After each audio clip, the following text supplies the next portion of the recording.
Is your door locked? Did you leave the stove on?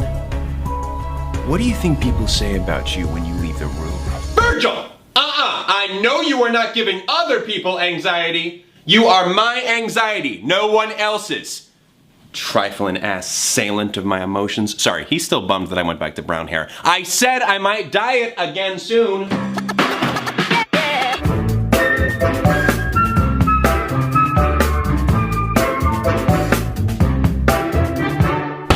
Whoa! What is up, everybody? Guess who just got a call back for an Alfred Hitchcock Lucas movie? Yes! A chance to be on the silver screen. And step 1 on our path to a glorious EGOT. EGOT what now? He got a lot of trophies coming his way. That's my Cockney accent, in case the role requires that. I'm gonna do a handstand. That's what I'm gonna do.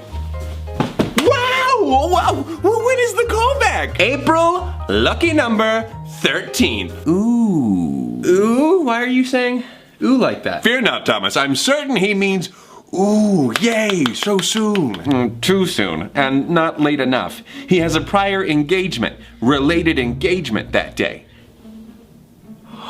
The wedding. Oh, come on. How is that already almost here?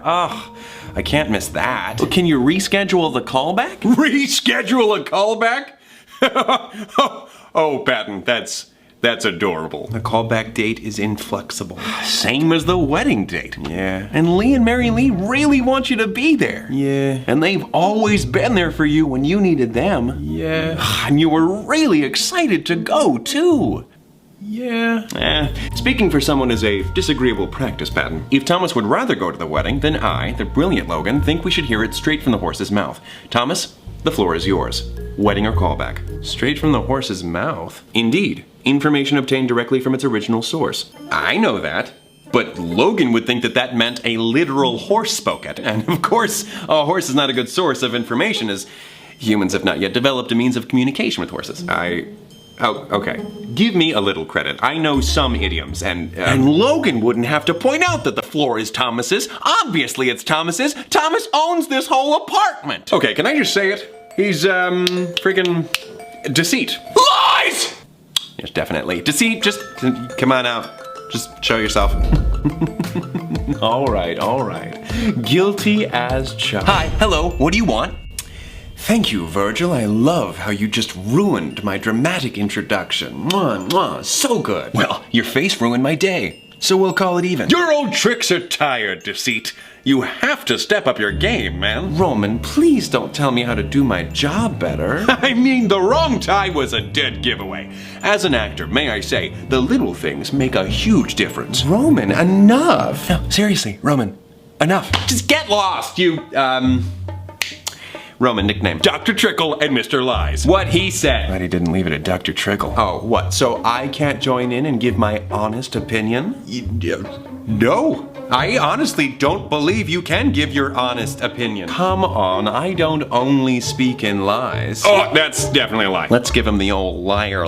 What color's my shirt? Red. I mean blue. Sometimes it's just a matter of self-control. Bad Deceit. Oh, sorry, Deceit. I'm just kidding. Well, I guess there are different shades of blue and yellow and red in it, so it's not a good test to lead with. Okay, Thomas, even if he can tell the truth, that doesn't mean he can be trusted.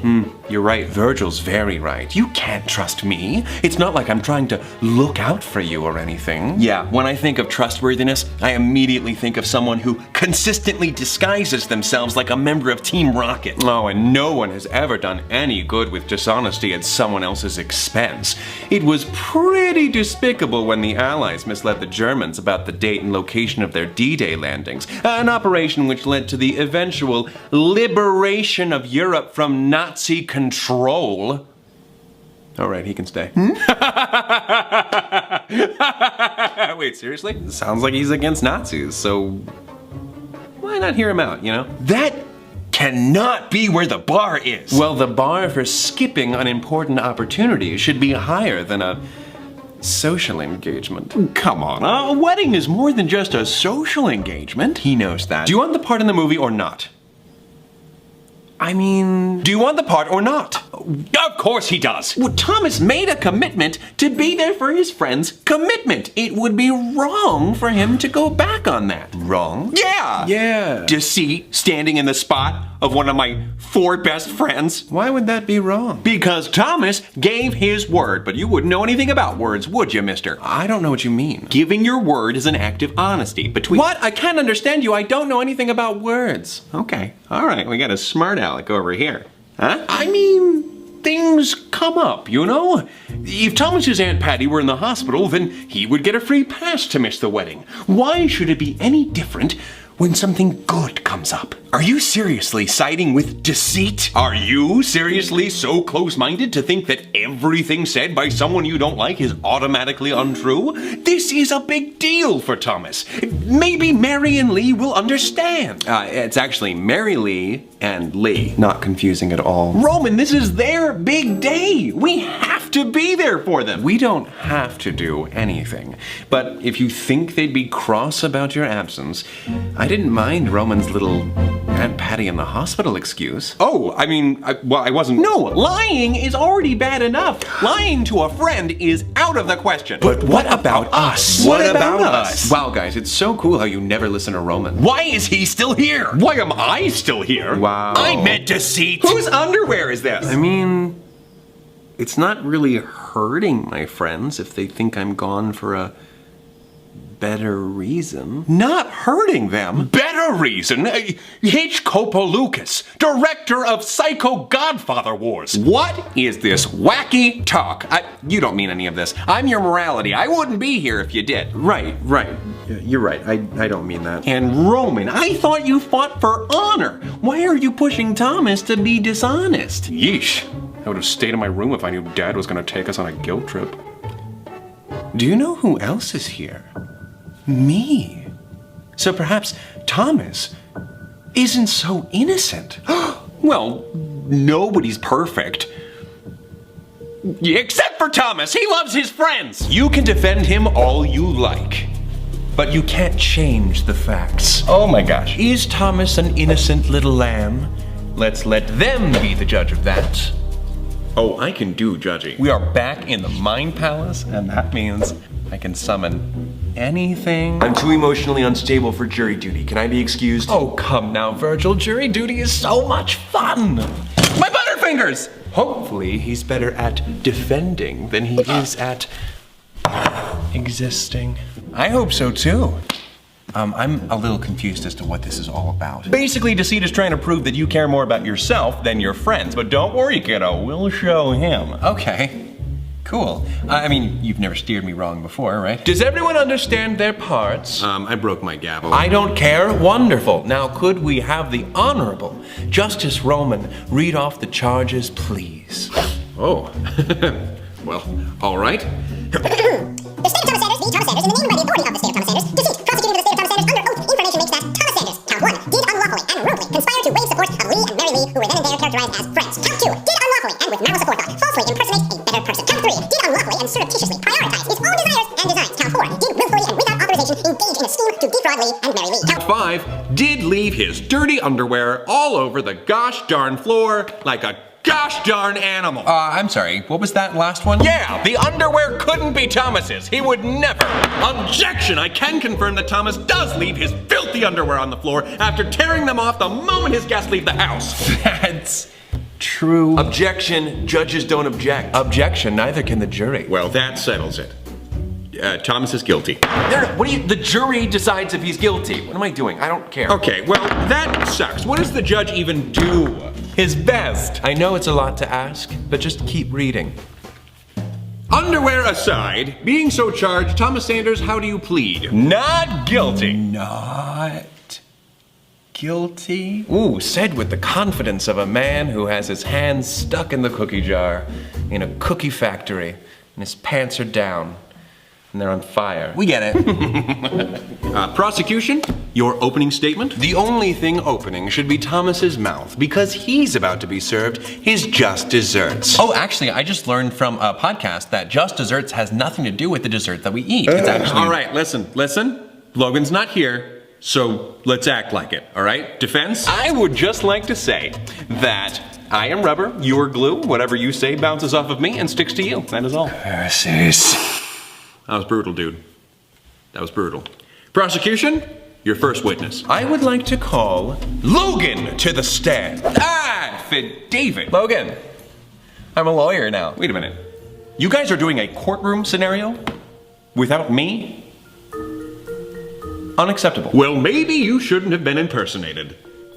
Did you ever think about that? Impersonate. Deceit! Yeah, we know! Can't say I'm happy about it. Who do you think impersonated you? You know. I know. Why is he still here? He doesn't like Nazis. That can't be where the bar is. I guess he does know some idioms. The enemy of my enemy is my friend? And that is always true without exception.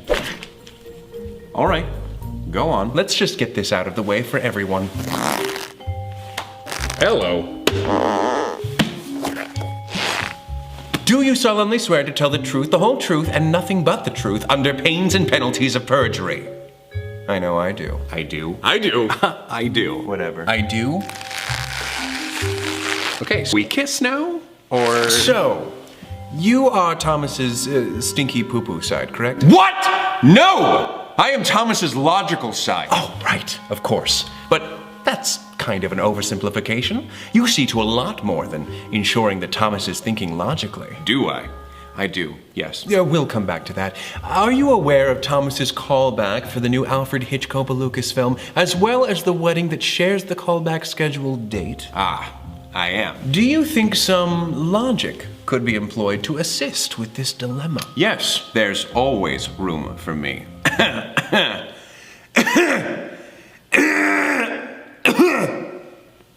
Sorry, there was something in my throat there. I know, that's what I said, but Patton insisted we leave you alone. Objection! Misleading the witness! I'm gonna allow it. Why? I mean, did you see Logan's face? All right, you're right. No lying, deceit. Come on, even if it's funny, don't. I might. Don't do it. Apologies. So, Logan, what does logic have to say on this matter? Well, Thomas has more to lose if he misses the wedding. What? How? Up until very recently, this callback didn't even exist to Thomas. Therefore, missing this opportunity is akin to him never having gotten the callback in the first place. There's no real impact. I find that Thomas winning the callback, is that how that should be phrased? Yes. Thomas winning the callback is highly improbable. What does he lose if he misses the wedding? Potentially his friends? I found that Thomas's friends mean a great deal to him. Sure, but what are your thoughts on the matter? Well, Thomas has several friends, and they all tend to distract him from his responsibilities, so perhaps two less isn't so bad. I feel like which event could cost us more to miss is a less interesting question than which event has more to offer us, don't you? I don't feel anything. Oh, of course you don't. That said, the callback has more to offer. The only thing the wedding has to offer Thomas is a potential increase in depression. Whereas this film could radically shift Thomas's trajectory in life. A huge reward from an opportunity that, statistically, Thomas won't get again. Not with legendary auteur Alfred Hitchcock Lucas as the director. And if you want to talk statistics, half of all marriages end in divorce, so... Actually, that's an outdated statistic. Divorce rates have been declining for the past 35 years. Earlier, you mentioned that you have responsibilities other than Thomas's logical thinking. Would you please name a few for the court? Let's see. I am the primary overseer of Thomas's Language Center. I am the director of activities for Thomas's right arm. Just the right? The left arm is managed by Roman. Roman! It's real mature, Your Honor. It was Exhibit B for bird, after Exhibit A for, hey, look at this, nerd. Looks like I'm guilty of arson, because I burned you. There's also my passion project, the development of a life management system in order to form a more productive, punctual Thomas. You ensure that Thomas is punctual? I make an effort. I keep a daily planner and a calendar, both of which are used to record important events. How's that working out for you? It isn't. Do you recall when Thomas was informed about the wedding thing? I do. It was 6 months, 4 days, 3 hours, and 1 minute ago. So he's known for a while. And when did Thomas hear about this callback? 2 hours, 15 minutes, 45 seconds, 46 seconds, 47 seconds. Today! Today. Good. For the record of the court, what day is the wedding? It was April 13th. And would you mind sharing with the court what you have scheduled in your calendar for that day? Not at all. Oh, where's the wedding? Look, he tampered with the evidence. Objection! That is bad for my case. Patton, I hate to break it to you, but you know that's kind of his job. I didn't think that would work, and it didn't. I can't believe you're letting Patton be one of the lawyers. He doesn't even know the rules. I know the rules, and it looks like it's time for us to make a plea bargain. What does that mean, Patton? Oh, no, thank you. Please change the calendar. Objection, I'm sorry, but that's bribing the witness. And harmful for your teeth. Oh, no, I wasn't trying to do that. I was just trying to, sweeten the deal. Wow, Thomas, it seems these days your moral compass is pointed south. Towards hell. Oh, Lemony Cricket and Jiminy Snicket. That one was just hurtful. He's clearly manipulating the witness into doing what he thinks is best. Wait a minute, who was it that was called a Scooby-Doo villain for doing the exact same thing? Oh yeah, it was me, disguised as Patton. So he didn't want to play by the rules of your game. Big deal. This whole thing's probably rigged anyway. It was set up by a liar. Takes a liar to know a liar. Ooh, this guy's good. He just said he was a liar. I didn't say liar, I said lawyer. Totally different. Will you let Patton make his case? Your Honor, will you control the one angry man over there? One angry man? That's so good. That's I French. thought you'd like that one.